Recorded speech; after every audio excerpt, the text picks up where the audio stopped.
Hello and welcome to NewFilmmakers Los Angeles in partnership with Movie Maker magazine. My name is Danny De Lillo and we're here at the Cambridge Los Angeles showroom in West Hollywood, and I'm here with Thais Francis with her movie Late Expectations. Let's take a look at a clip. Trip it over a piece of paper. Whatever. That's on you. All right, y'all. I'm gonna see y'all later. All right. Bye.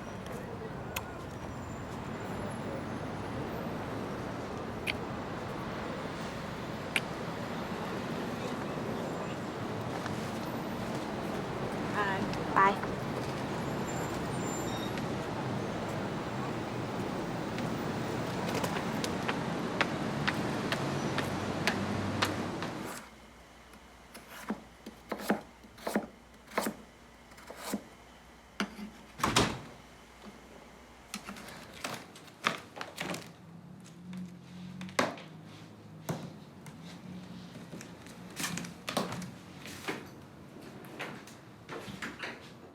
Thais, it's amazing to have you here. Thank you for having me. You're so welcome. Tell us a brief synopsis of your film. So, Late Expectations is about this young girl. Her name is India Wallace, and she's about to graduate from high school. But she has this one secret that may threaten the relationship that she has with her best friend and her boyfriend. So the idea is that she's living up to everyone else's expectations of her except her own. It's a really great synopsis, actually. How do you come about the idea of this film? You know on Instagram how people always look so happy? Yeah. And the filters are just right, so Yeah. everyone looks like they're living their best life now. Yeah. That's India. She's living her best life now for everyone else's eyes. But what happens on the inside? So I wanted to see what happens when someone is so perfect on the outside, but on the inside they're actually crumbling and falling apart. So that Oh was my goodness, take on it. I love that analogy of Instagram, because it's like we're so in this social media world of just like, here's me and this is my life and everything's perfect, everything's brilliant. And that's a wonderful analogy to sort of go behind the scene of Instagram to almost Yeah. see the realness of a person. And she's actually, so she's a closeted lesbian. And she's dealing with what does it mean to be in high school and I'm a lesbian? What does it mean to be religious when I'm a lesbian? And what does it mean to be, how do I keep lying? And Yeah. what happens now that I'm ready to tell the truth? And then something else happens that stops her from telling the truth, you know? You tackle quite, as you say, you mentioned, but you tackle quite a lot of subjects in this film, which I think is just so beautiful to see, you know, in your film. Were you kind of, through the writing of it, were you kind of hoping to sort of touch on subjects that maybe we're too afraid to speak about? Yes. Definitely the intersectionality of religion and homosexuality is something that it's important to me, because I think that I'm a Christian, and that is something that's very important to me. So what does it mean when I see people who are Christians persecuting other people for living a life that's not theirs, when that's not actually what Christianity preaches? So how will you talk to your mother who's really into church about liking girls when you're in high school? And I feel like that's something that's real, and a lot of people go through that. And so what I wanted to do with this film is raise awareness, but also show that you're not alone.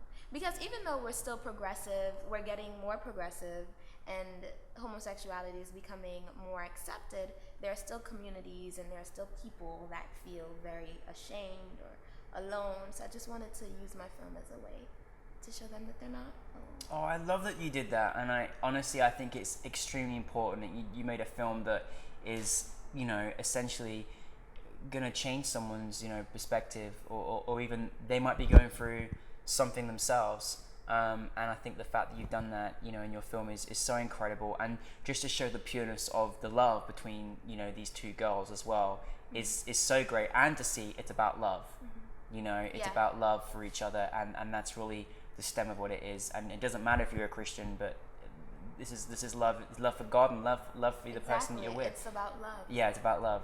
Yeah. Now you took on many hats because you're multi-talented.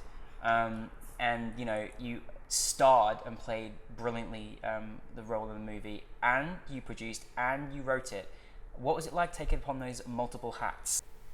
What I did with this film is I went to the library like every day, and I did a lot of research on how does one write a screenplay. So I like wrote and researched and did a lot of that, and then I had my friends read it and tell me what they think, and you know I kept on doing the edits and the revisions and then producing it.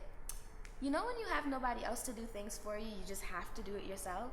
That's basically what it was. But then along the way, I found people, my co-producer George Lois and my executive producer Alex Cirillo. They came on board and they got people to come on board too. And it was very low budget because, you know, I don't have any money. So all these people came on board and they believed in me, and then that's how we did it. You made it look really easy, but what was your biggest challenge making this film? My biggest challenge was getting the best people to work for free 99. Free. So that was basically my challenge. How do I didn't want it to look like I shot it for free 99, you know? Oh, no, you didn't. And, you know, we shot it on 35 millimeter film, and I had a team of excellent individuals who they're in the NYU grad program for film, they're Sundance alum, they have their own businesses, so on and so forth in New York. And that was the biggest challenge. And then how do I get a space? Because how do I feed these people? How do I get a place to shoot my movie and do it all for free? And I actually did that. Like the house that I shot the film in, I used to babysit their daughter, and I said, can you leave for a weekend? Bye. And let me have your house. Wow. And they said yes, and I was like, okay. And That's then amazing. for the food, I like called all the businesses around the area in Brooklyn, and I was just like, can you donate food? And they said yes. And I fed 18 people for 3 days and I'm talking, I didn't have to pay, and I had like... Who, do you want to thank these people? They're great. Who are these? Yes, I don't remember all of the names of them, but I know that one was Zaytoons Mediterranean. They're on Clinton Hill. Oh. Then there is Urban Vintage, that is also in Clinton Hill, and I forgot the There's rest guys of in them. Clinton Hill. But Yeah. no, that's brilliant. I mean, Thais is a really good producer, because you were speaking at the screening saying how pretty much you saved 2/3 of your budget Right. just on good favors. So I think producing is a tremendous great avenue for you, because you've kept a good budget and made a film look really, really fantastically good as well. Yeah, that's because I know how to hustle. She's a hustler. We know how to hustle. I'm a hustler. That's wonderful. But you ain't have no choice. You gotta hustle, so. And also, she lives in New York, and trust me, we know how New York's like this, isn't it? It's great. So like that, yeah. So you're originally from Trinidad and Tobago. Yes. Beautiful country, and you journey across to New York. Well, I journeyed to Maryland first with my parents, and you know, lived in the suburbs, and then I went to college in New York, and then I stayed there. So do you feel like is there any influences from the places that you've lived in kind of how your filmmaking is? I don't know yet, because that was my first film. But I'm currently writing a feature right now that's dealing with mental illness. Oh wow. And one of the things that's really influencing me now is West African culture. So like the convergence between West African culture and Caribbean culture, whereas I'm an American. Yeah. So it's like the people in my story, they really like Nigerian culture and like soccer and going to the beach. That's so cliche Caribbean. It goes way deeper. Like I'm not just all coconuts and like yeah, man. But no, so yes, it does, because it makes up who I am. Of course. So there are influences of the Caribbean and the suburbs. Like I grew up in a black middle class of Maryland, Prince George's County. So a lot of my work features and will feature African Americans who aren't necessarily living an urban life, because that's not what I know. Yeah, know? I understand. So yeah.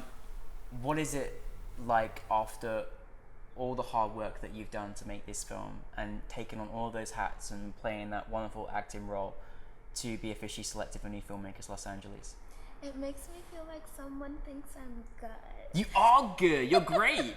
I think so. Yeah, well, and know, I know this. Good. But what's Confidence is knowing good. that you're great when nobody else does? It's like, I'm in the room like, where's my assistant? And she's not there because I don't have one. But no, it feels gratifying to know that you're crazy enough to teach yourself how to write, to then write it, to then amass a crew, to then spend a lot of money on it, and then someone says this is worth looking at.